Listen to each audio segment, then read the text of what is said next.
Mic check. 1, 2, 3. Is it good? Anybody got it?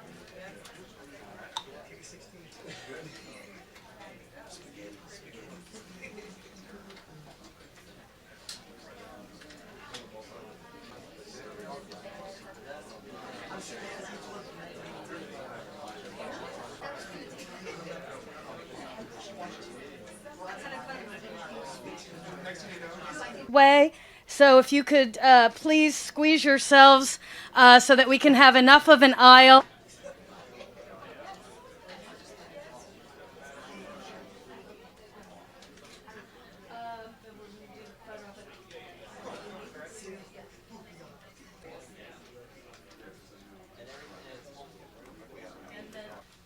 And the director of the National Museum of American History, Dr. Brent Glass, is the one who will begin the program.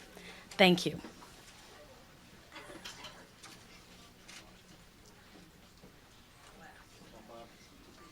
Yeah, wait.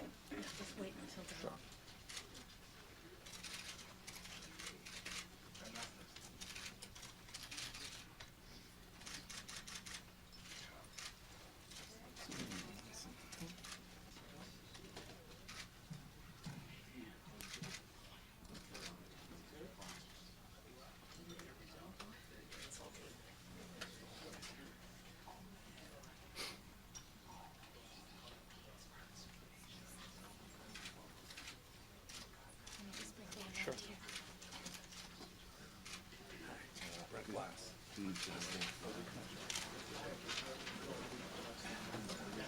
Jody? I'm Brent Glass, Director of the National Museum of American History, and this is truly a historic occasion for the Smithsonian's National Museum of American History. Today we're going to be launching a major new initiative to document and collect the history of hip-hop, and we have some of the great pioneers of hip-hop here today, and I want to welcome all of you and thank you for arranging to be here today.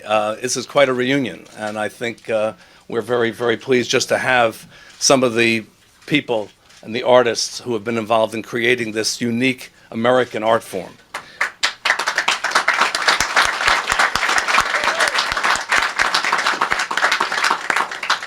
Some 30 years after it emerged from the neighborhoods of the South Bronx of New York, hip-hop has evolved into a pervasive and global cultural phenomenon.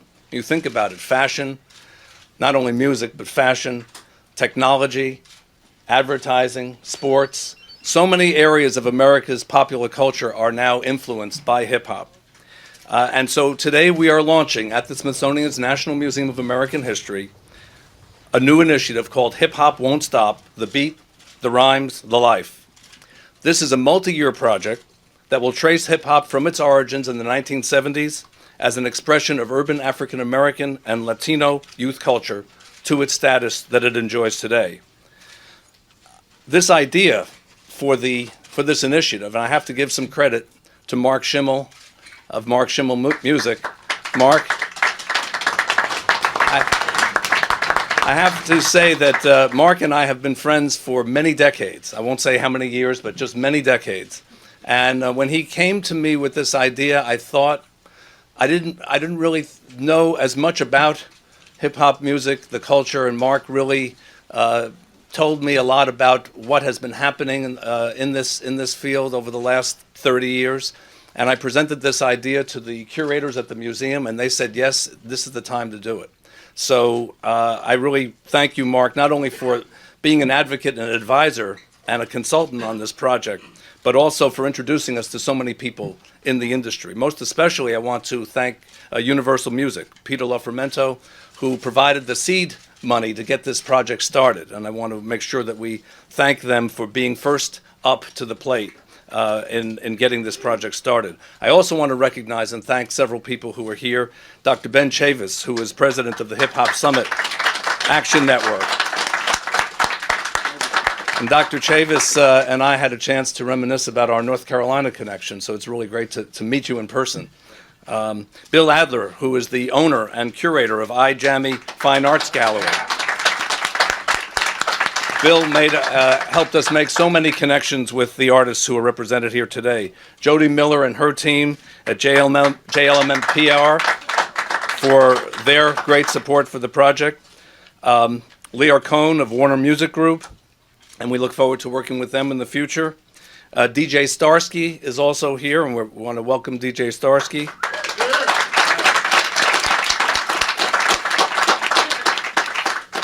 Craig Nobles, we don't want to forget about the great West Coast connection, and Craig Nobles from Grand Jury Records is here, and welcome to you, and thank you for being here. We're also looking forward to creating a partnership with MTV and working with David Cerolnik, who is on display now at the museum.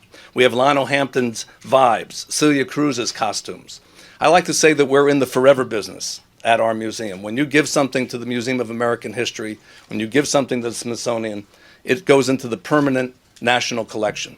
And we're in the forever business, and we are dedicated to preserving that story. The history of America cannot be told without America's music. America's music is the soundtrack of American history. And to understand American identity, you must understand American music. And as I said earlier, hip-hop has been a part of American music for over 30 years, and with roots that go back much further. Now, at the Smithsonian, we are committed to accuracy and authenticity. We collect real objects, authentic objects, and that's what you see here. And the artists who are here will talk a little bit about what they are donating to our collection. We're also committed to getting it right. We plan to talk extensively with the pioneers of hip-hop and to learn about the origins of this great art form and to learn more about what we're collecting today and in the future. And we'll be looking forward to working with all of you to help us tell that story. Without your help, without not only your collections, but your memory and your associations, we can't tell this very important American history story. Now, I'm going to introduce the curator of this project in a moment, but I want to recognize our museum staff who have worked tirelessly to make this event happen and to pull this first chapter of our collecting effort together. Stacy Kluk, Hugh Tallman, Timothy Burnside, Laura Telchin-Katz, Valeska Hilbig, Melinda Machado, Stephanie Montgomery. Please give them all a hand for their great work. Now, I want to recognize and welcome for a few brief remarks our curator, Marvette Perez, who is a curator in our Division of Music and Entertainment, but also an accomplished musician. She was the curator most recently for the wonderful exhibition at the museum called Azucar, The Life and Music of Celia Cruz. And I hope that you will have a chance to come to the museum over the next several months to see this wonderful exhibition. Marvette will tell you a little bit about the initiative and what we're collecting today and our vision for the future. Marvette?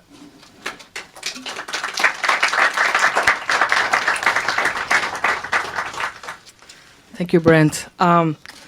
I'm actually speechless to see all these people here. I don't think I've ever been in front of so much press in my entire life. So I'm not exactly used to this. I'm extremely excited and honored to be here today and to be sharing with such great masters of hip hop, the originators which are here, and I'm very glad that you could make it. And I'm also extremely excited that we are able to finally, after 30 years or plus years of hip hop, that we get with it at the Smithsonian. Yes, we are in the forever business, but we not always are timely with it. So, I said, well, we can't wait 50 years for this, otherwise then there will be truly relics, as the AP article says. I mean, I don't see things as relics because I think a lot of the stuff people use until the last minute, they're things that are living, they are alive, and they are things that keep giving meaning. What's really interesting to me about hip-hop is the ways in which it has used immense amounts of creativity in putting together techniques and innovations, and not only in the music itself, but in technology, and in people like, Grandmaster Flash, Afrika Bambaataa, and of course the great DJ Kool Herc, who were there in the beginning, and who were doing things with music that only, I think, digital sampling machines can do today. I think there's a lot of misconceptions about what hip-hop is among people who are not connected to the music itself. And I think the Smithsonian is a great way and a great place to dismiss those misconceptions, to educate people, and to create a space where we can look at this truly wonderful American cultural phenomenon. And for this purpose, we have started collecting from different artists, but this is not the only possibility. We are going to be having other collecting opportunities and other press events where we will collect from other artists in New York, in LA, and other places, because we also understand that this is not only a national phenomenon, it's a global phenomenon at the moment that has touched everybody in every aspect of American culture, from style, fashion, to technology, music. And also we understand that hip hop is not only the music, it's the art, it's the graffiti artists that were there in the beginning in South Bronx. It's also the dancers, the break dancers, and we have Crazy Legs here. I'm very happy that you came. And we, it's also the technology, the DJs, the MCs, and then the rappers. So we're very, very interested in documenting all of it, in dealing with everybody that was part of it, and how it just then moved into other areas. And I'm happy to have Ice-T among us also, because then it represents the LA side of this, the gangster rap side of it, and other innovations and other ways in which hip hop developed. MC Light couldn't be with us, and but she did send her journal from which she wrote her book in her handwriting, and that's really exciting to us. We have been fortunate to have, at the last minute, we never do things like this at the Smithsonian, you should also understand. We are a very bureaucratic institution, but we were fortunate enough that people were very closely with us, and we were able to get things, and Ice-T sent managers and things from LA, which were wonderful, sent it to Washington, and we brought them back with us in a van. So we have some of his things over there, a poster, a t-shirt, CDs, and Fab Five Freddy brought a boombox. There's objects from Grandmaster Flash, a turntable, rain mixer, records, and there's objects from Afrika, Bambaataa on the table. It's wonderful stuff from Zulu Nation, a wonderful jacket. Things from Russell Simmons, and we're so happy that you could make it, and that there are things that represent your company and your wonderful contributions, and we would like to see more things connected to Def Jam Records, for example. This technology of it, we want to collect the posters, the photographs, oral histories, talk to people, and also the audience, the dancers, the people who were the consumers of this from the beginning, and we want to take it into the, into globally. Thank you. Records, the CEO of Rush Communications, founder of Fat Farm Clothing Company. Thank you. Well, my first thoughts when I was contacted by the team, various members of our team here. Bill Adler was the one I think pushed the most, but Mark, of course, was very adamant that this had to get done now. My first thoughts were, well, shit, it must be over. Party's over. The thing about hip hop was that it was from the underground and spoke about the ideas from the underbelly, right? People who had mostly been locked out and had not been recognized, and this is not only a soundtrack for American culture over the past 30 years, is a documentation of a lot of it that's been left out of our history. So the poetry was the expression. It's still an expression of a group of people who, whether they're from the trailers today or the projects, still, they're still people who are mostly, their stories are not told at all.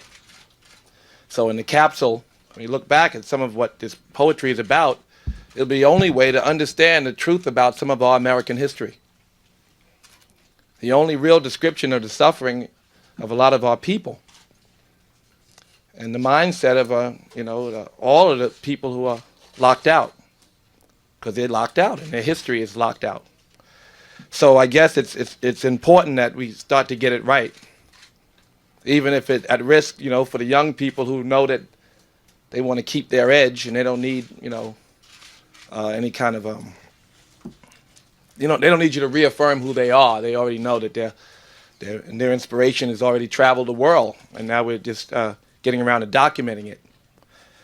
I didn't know what I would say. My thoughts kept changing, and I am humbled by all the people who were there in the beginning, and and that I'm here with them, and we still moving around. I was telling Ice-T, it's like, it's crazy, right? We still eating this, you know what I'm saying? Flash still working, everybody's still getting, you know, different from the jazz, the blues, and the rock and roll, you know, that there's such great givers, and so many different social and political and philanthropic efforts, different from all the other ideas that came and became mainstream before you got to understand them.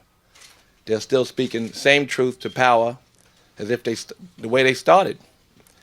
So I'm proud that we're still doing it. I hope that this doesn't mean signal the end of it. I don't think it does, really. That was my first thoughts. And I don't really have much to say. I'm just very, very, you know, excited about the possibilities of documenting this story. I mean, there are people who, like I said, are still eating, some because of their history and their contribution, and because people are interested in their contribution. Maybe they didn't have to make a new record yesterday, but people want to know about Kool Herc's story, and they want to know about Afrika Bambaataa and the influence he still has and what he's still developing because they understand his history. They want to know Lovebug Starsky still works with us all the time. You know, the Cold Crush brothers still have a value. We don't have his presence here today, but what was the great DJ Hollywood about? Can he speak at a college somewhere and talk about the history of hip-hop? Will that feed his family? So then there's that. The big upside for me is that they can keep, you know, getting ways to feed their family. And, you know, it's like to look at the new ball players and what they get, and look at the stars who created it and what they don't get. We want the old guys to keep eating, and the young guys to recognize their influence and their inspiration. So I don't know. I could ramble probably because there's a lot of shit I could get to, but I don't think anything else is. But a lot of people have to speak, so that's all I want to say. I'm just very proud and humbled. Thank you.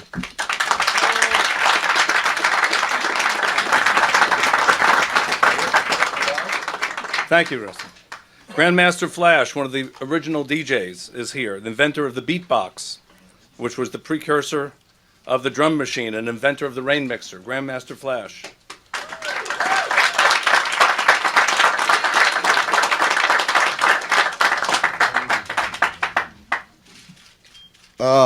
I don't want to ramble as well, but I will say back in the early '70s. Actually, I'll go before the '70s. My father was this serious collector of vinyl records, and I can remember almost like it was yesterday. There was a rule in my household: never go in that closet and touch those records. Never go in there. Don't go in Dad's records. My father used to work for the railroads, building the tracks and stuff. I'd watch him put his clothing on and his backpack and his stuff, and as soon as I heard the door slam, I would go in the kitchen and grab a chair, drag it over to the closet, sort of climb up on that chair, turn that knob, and wow, look at all those records. Rule number 2 was never go into the living room. Never, ever, ever, ever go into the room. Don't go in there. Dad's gonna lose it.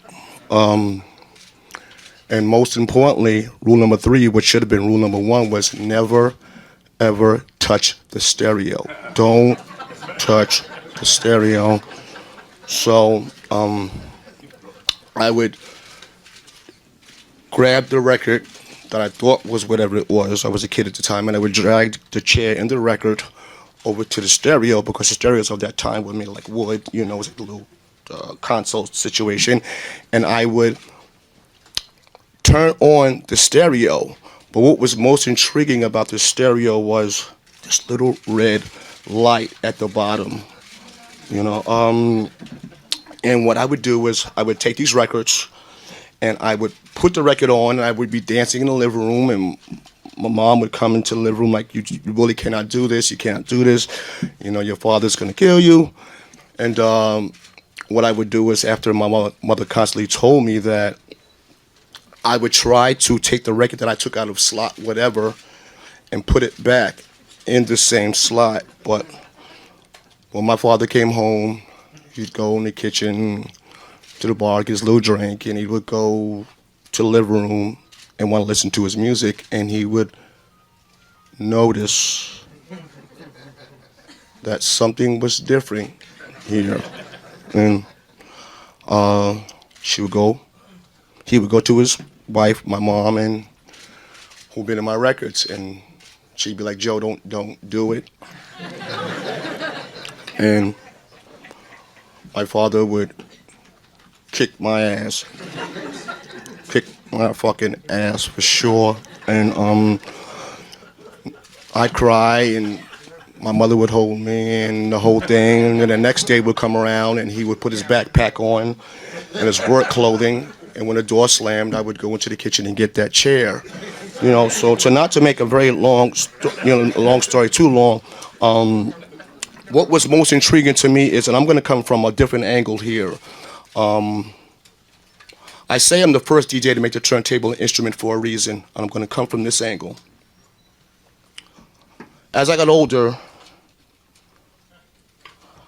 I always wondered, how did a piece of vinyl interpret into music? How did this happen? So what I did as I became a young teenager, I started going in the back of the appliances in my house, which made me public enemy number one to my sisters now.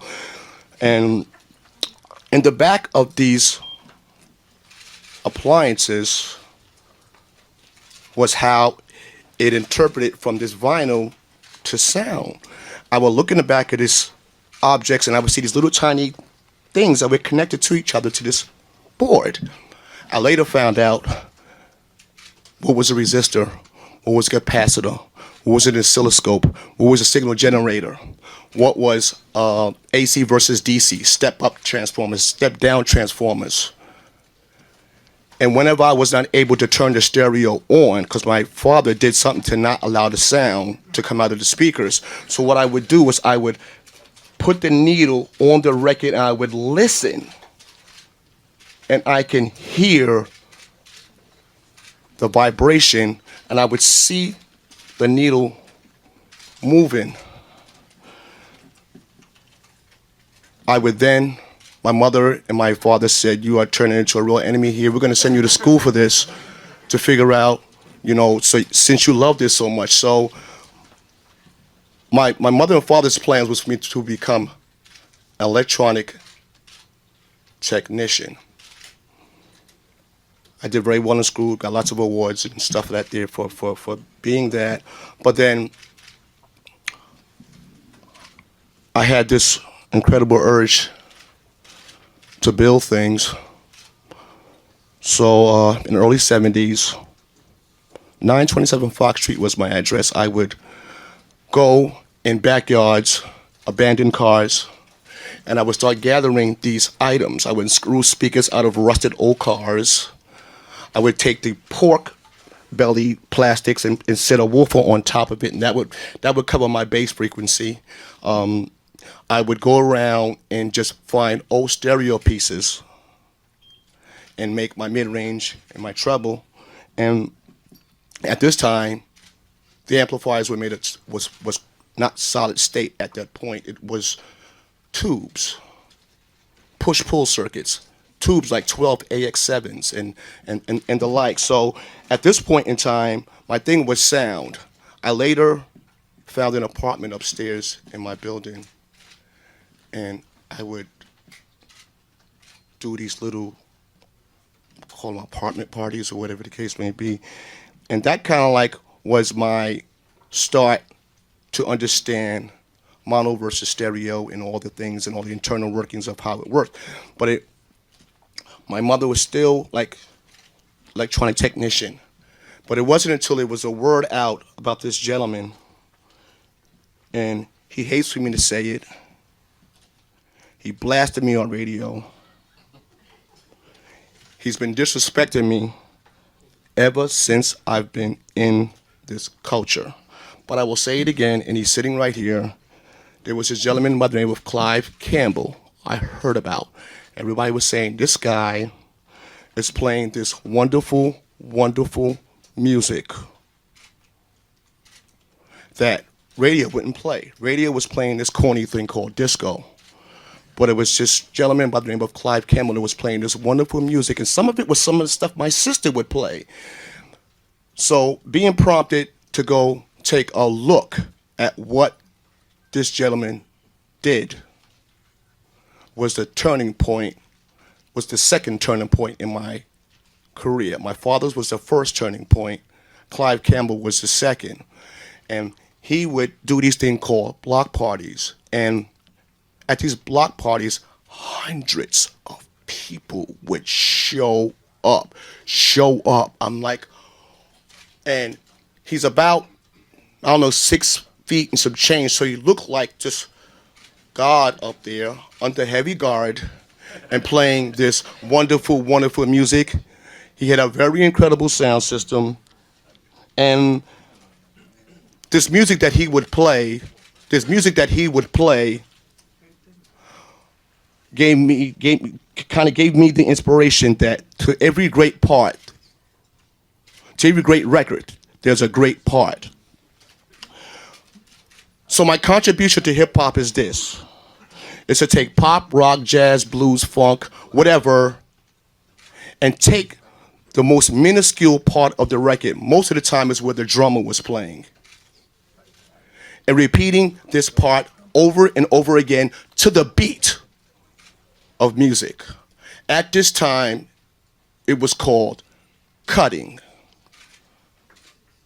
There were phrases that were made by the MCs later on. Cut it up, DJ, cut it up this, cut it up that.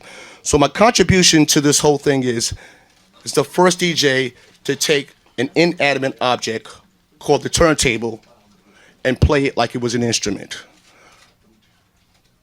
I then figured out a way to get to hear the music in my ear in advance. I called it the peekaboo system, where I was able to take a single pole double throw switch, glue it to the top of my music, to my mixer with crazy glue, add an external amplifier to it that was about 8 watts, just enough to drive a headphone. I would take the two ends of my turntable and I would cut the jack on either side and add a third. And I would jack that third one to the left and to the right of the single pole double throw switch, so that when you clicked the switch in the center, it was off. When you clicked it one way to the right, you would hear it only in your ear. The people wouldn't hear it. You would click it 2 times to the left. I can hear it. They couldn't. This was the beginning of me being able to take Billy Squire and mix it with Michael Jackson, or mix it with Sly and the Family Stone, or mix it whatever the case may be. And after this, started a whole cutting the beat on time.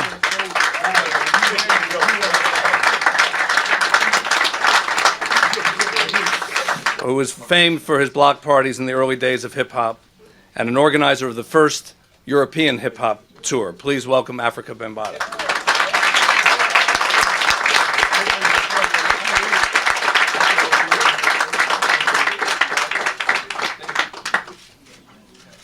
First, I'd like to give praise to the Supreme Force, whether we call him Allah, Jehovah, Yahweh, Elohim, Jah, or the ancients of ancient names, or Tumam and Ra. Brothers and sisters, this is beautiful that the Smithsonian Institution is recognizing hip-hop culture for what it is. And we need to deal with factology when it comes to dealing with the true story of hip-hop culture. Yes, rap, we could take rap all the way back to when the Supreme Force talked to the prophets.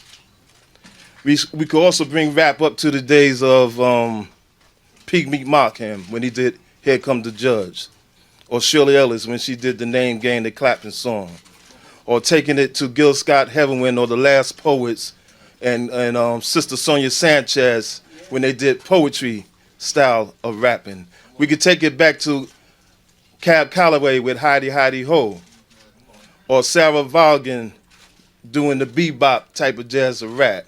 We could take it back to Sly and the Family Stone if you listen to the Dance to the Music album. You could take rap back to many of y'all who seen The Music Man by Robin Preston when he talked about, oh, we got trouble right here in River City. We could take it out to the Love Smooth rapping of Isaac Hayes and Barry White.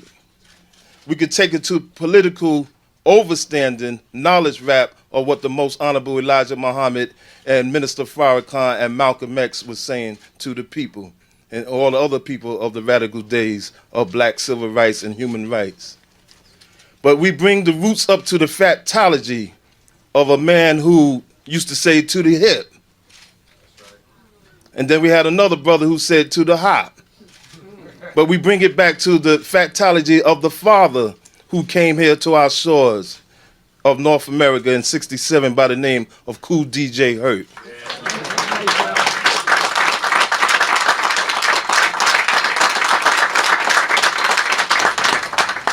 And the factologist, another brother who gave and coined the word to the hip was my brother Love Bug Starsky, and to the hop, Keith Cowboy.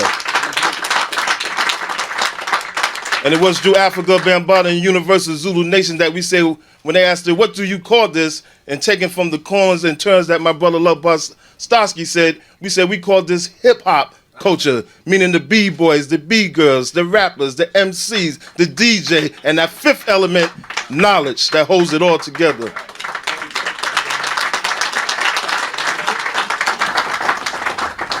Yes, this is beautiful to see my brothers and sisters, all the true school that's in hip-hop culture, but there's something stink that's going on now with hip-hop music that's on our airways, as well as all types of music that's on our airways. Meaning we are trying to raise gods and goddesses to bring the balance of Mayas back to our airways, because there's filth and type of degenerate type of things that's going on in the airways, and we need each and every one of you, every journalist, every people, black, brown, yellow, red, white, red people, human beings, to be part of this, to try to bring back balance to these so-called radio stations, these so-called TV stations. We saying if you play 50 Cent, play Common Sense. If you play Missy Elliott, we still want to hear Sonic Force. We still want to hear James Brown. We still want to hear Kraftwerk. We still, if you're in reggae and you're playing Sean Paul, we still want to hear Yellow Man and Bob Marley.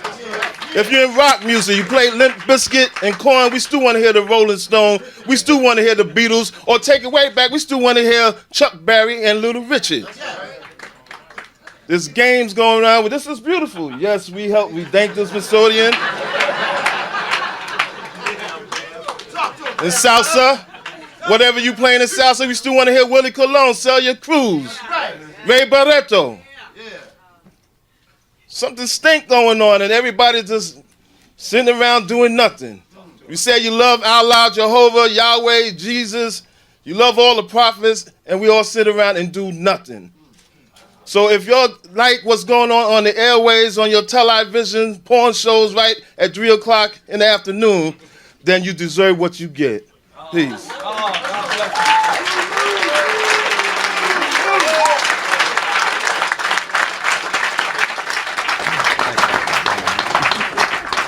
Thank you very much. Well, you heard mention of Kool Herc, and he is here. So.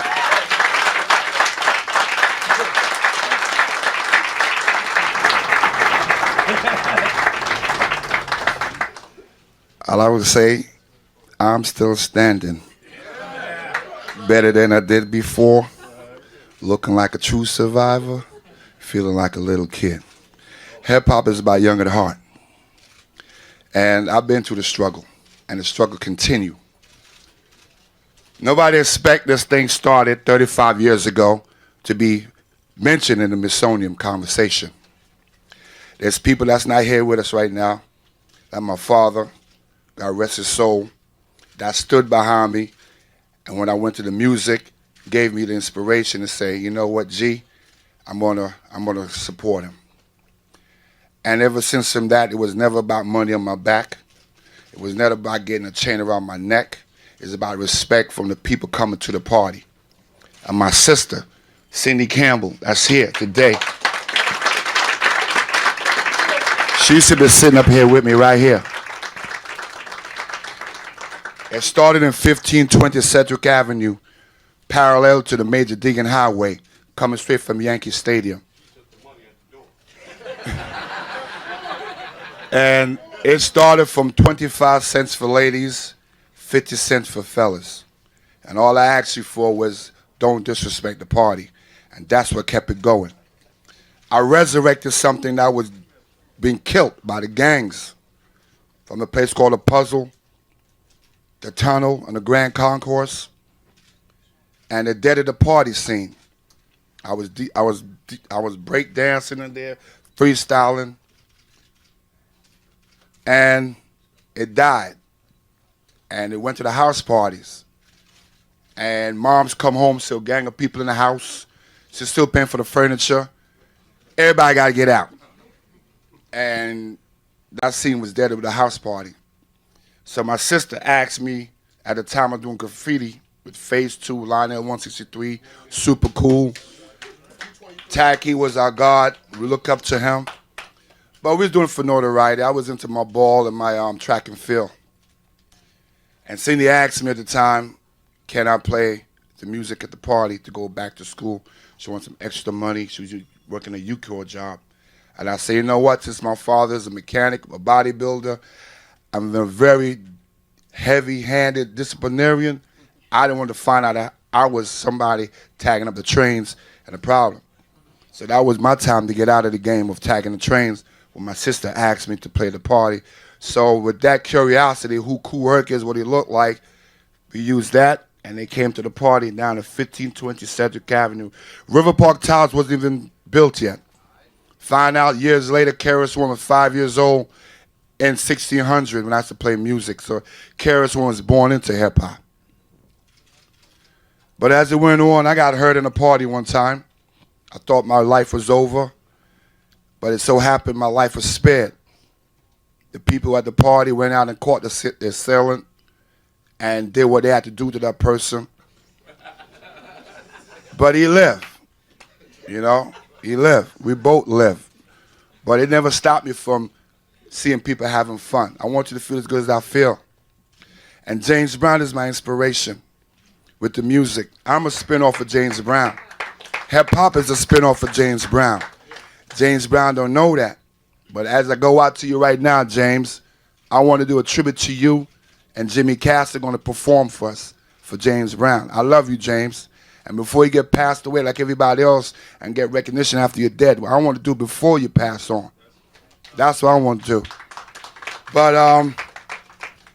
I have a few items here, and I have to be political with it because I watched documentaries, and I know Darwin is fighting for his exhibit to be in here. So although we're here, it's still a struggle getting up in it. There's some equipment that I use over the years. I'm going to mention their name. By me mentioning it, I want them to support this. Macintosh, my father helped me get that amp, the 2300. Came from the sweat, half of the money from the party, half from my father. Also GLI. Also Technique 1100A. They don't make those no more. Acoustic, which helped me with those speakers you see in the back of the car. Those people, I hope you see it. If you never gave it back to us, we call them that representation right now from somebody in the corporation. Because I started something that brought a lot of profit to the equipment business. So as Technique, Macintosh, GLI, and Acoustic, I have to go into the silo to get those things. But in the same time, it's business and it's all love. And thanks for the recognition from the Smithsonian to bring me here. And there's other issues I have to address, which I am going to address, but I'm going to use this political platform to do it. Because I feel it's very disrespectful when you tell somebody, do not mention things about you, and they do. And the person who I'm talking about, I hate to say it like that, but hip-hop catching a lot of flack right now. Every rapper is not my people. Okay? Hip-hop is not about hooliganism. It's not about disrespecting other people. It's about come to a party and have fun. If somebody die in a party, that's not success. It's not success. A lot of people right now are living high on the hog on it, forget where it come from. I hope by this press conference they know. They use the ghetto to get out of the ghetto, but you don't put nothing back to the ghetto. Okay? The kids need that. The kids need that difference from show business and reality. Okay? We're not saying nobody can't get in, but don't abuse it when you get up in it. We got to give it back to the kids. That's what it's about today. I want to be a part of that aggressive movement to change what's going on because everything can be business as usual. Just last week, I got a lot of love from Rakim, Busta Rhymes, Wu-Tang Clan, and found out somebody got hurt at a video shoot. Really, you know what I'm saying? That's not what hip-hop is about. The love I don't get here, but to a minimum, I get it overseas. I get it on a hip-hop passport, and I love it over there. They know the history. I could play Whispers in a party down on there in Australia, and people 20, 18 is partying to it. I couldn't do it here because the station don't allow for the kids to know about their history. A lot of those music guys is using is people that put time into it, and they never give them that respect when the record become a hit. You got to give those people that paved the way for us, like James, Jimmy Castor. I mean, I could go on and on and on. Although, you know, we just stored the music, but you know what? We created something that was given to us. We make something out of it. Just like back in the days of slavery, to throw out the guts of the pig, but we have to make something out of it. It's the same thing with the music. We make something out of it. And we're not saying nobody can't get, because my music don't have no color. You know, when Bob Marley say, one thing about music, when it hits you, feel no pain, that's what I'm about. I want you to feel as good as I feel. On that note, I'm glad the Smithsonian Institute, a museum, recognized the art form after 35 years in the struggle. And BET, thank you for putting me in my Black History position. I saw it. Thank you, Tigger.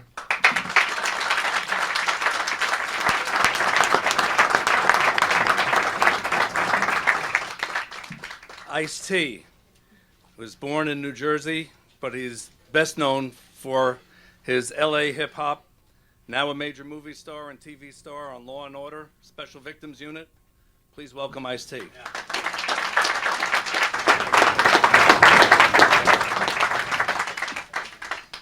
Yeah, I'm on TV playing the police. Imagine that.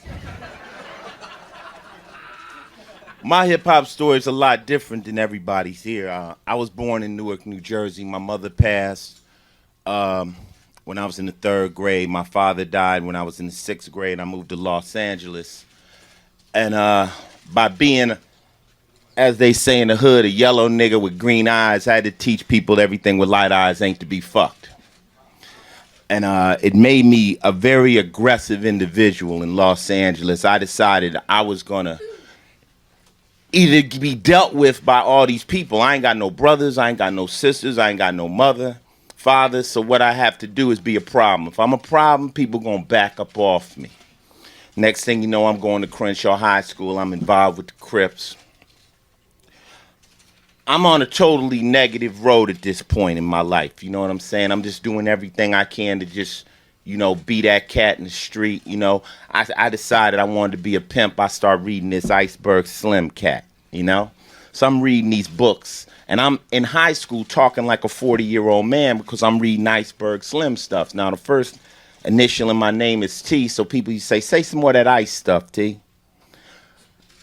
Next thing you know, I decided I wanted to actually try to live out this pimping, you know what I'm saying? So I got out into the streets and I started trying to, you know, get me some hoes and everything like that, you know? But then it kind of dawned on me. It was like, if I really admire this guy, Iceberg Slim, he's a writer. So maybe some of this stuff I'm going through, I can document it. And at that moment, there was a music that came out called hip hop. Now, I never claimed to be the greatest rapper. I just claim to tell the best stories. And from coming from that background, I was like, I could do that. I could try to do that. So I took the records and I turned them over and I'm trying to say my rhymes. So we would ride around the LA clubs and my boys would be like, let him rap. And they'd be like, no rapping. So we would give them $500. And next thing you know, I had the mic. I'm sitting there all night on the mic. But now what am I going to rap about? I'm rolling with a bunch of hoods, you know, so they like rap about us. Next thing you know, I'm talking, I'm rhyming about my crew. Next thing you know, I'm saying, yo, look at us, we just came, we parked on the sidewalk, you know who this is, whoop-de-whoop-de-whoop. And little did I know I was inventing a style of rap, which basically ended up being called gangster rap, which was an apolitical rhyme that basically said, this is my world and I'm running it. and you have to deal with it. Now, the positivity really wasn't there because I wasn't surrounded by positive people. You can't be positive until you meet somebody positive. If you're dealing with cats that's robbing banks, that's all you talk about all day long. If you in a gang, all you talk about is retaliating on the other gang. You don't think about anything, you know? So by me getting into rap and digging it, I was like, well, this is cool. So there was a club in Los Angeles called The Radio. Y'all might know about it from the Breaking movies. They called it the Radiotron. But at the Radio, that was like the LA hip-hop, real hip-hop club. So I brought my ass up there. I pulled up in a Porsche, jewelry on. I jump out. Who's in there? You know, Cold Crush Brothers were playing there. You know what I'm saying? Grand Mixer DST was playing there. Bam was out. I mean, everybody was there. And I'm like standing out there like, that's really cool. Now, if you want to get into a culture, you need to find the base. I mean, if you want to play baseball, go try to be with a pro, you know? So I said, I want to be around these cats. Now, when I met these cats, they were intrigued by me because I had on all the jewelry. They were like, who are you? I'm like, I'm Ice-T. I'm trying to be a rapper. They like, you doing good. At this point, nobody had ever bought a car from rapping. This was early hip hop. This is, you know, back in the day. So I'm sitting there like, you know, I want to try. So first person I talked to was Grandmaster Flash. I said, I want to be in a group. He said, you don't want to be in a group.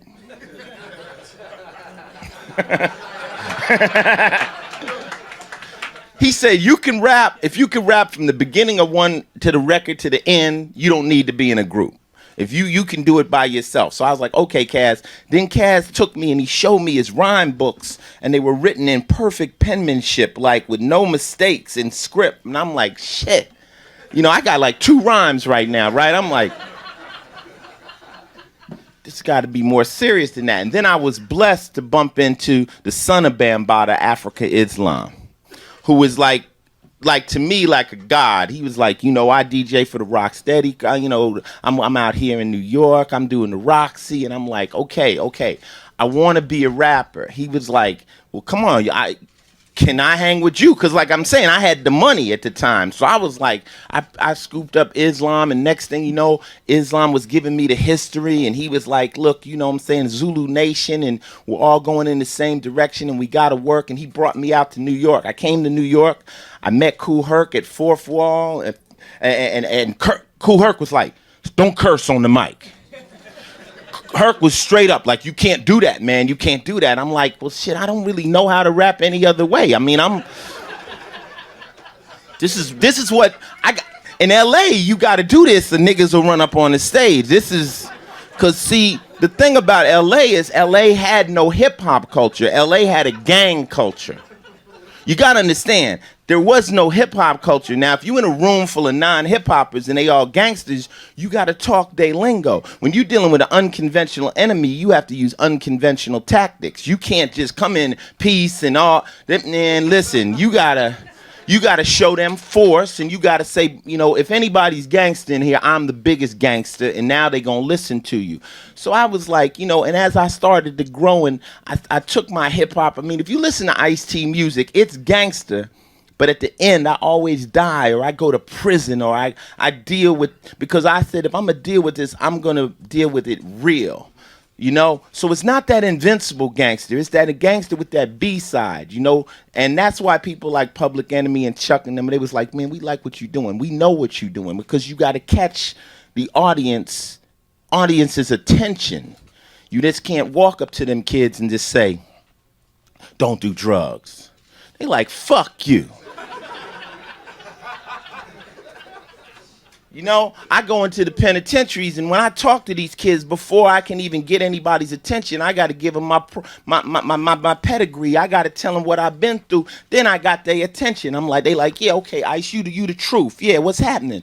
I'm like, yeah, you know what? I thought that was the right way, but at the end of the day, man, I don't got no great stories to tell about that. All my boys are stuck or dead. You dig? So that's what Ice-T kind of brought to the game. You know, the invention of what they call hardcore gangster rap. The one thing about gangster rap that's really important, no matter how negative it may be, there is a mindset in the street like that. To deny it is to believe motherfuckers is walking around happy out there. Niggas will shoot you. It's real crazy, you know? And it's basically the lack of hope and problems and seeing somebody else. I mean, I'm paid. I can watch TV long enough and want to fuck somebody up. I'm looking at J-Lo spend $7 million on a bracelet. I'm like, I could like to catch that bitch out there. Now this is a cat that got a job. So you gotta understand,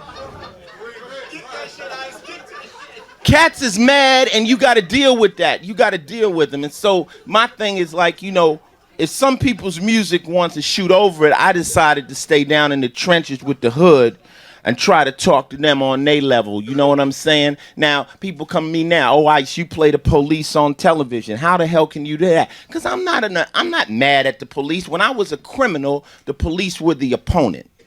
You understand? I was trying to I'm not breaking the law now. I need them to protect my black ass. I have no hatred for the police. At that point in time, when I did Cop Killer was a protest record with a rock band. That's how they rocked hip hop then, because the press said a rap record. When you say rap, that means niggas. You understand? So when they say rock, they didn't want to say it was a rock record because mama might say, well, I like Fleetwood Mac. I mean, could it have been something I might have liked? No. Cop Killer was a rock band. A black rock band, and it was about 1992, right before the Rodney King beating, and it was about the way the hood felt. The hood felt that police needed to be held accountable for what they were doing. There were no consequences being issued to LAPD. And I wrote a song about a cat that lost his mind and went on a rampage, and it scared the shit out of America, but this was the sentiment that was coming from my hood, and that's what I do. I report that kind of shit. So to end it, you know what I'm saying? Basically, I mean, I'm the bad guy. You see my stuff, X-rated, hardcore, and all that. But I'm so happy that right now, anytime anybody comes to me and asks me about my music or hip-hop, I can say, take your fucking ass to the museum, all right?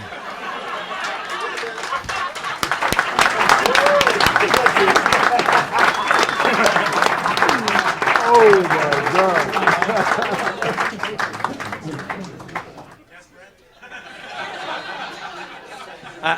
I hope you all recorded everything that was said. I'm sure we could get it re-recorded if we wanted to. All right. Fab Five Freddy is here.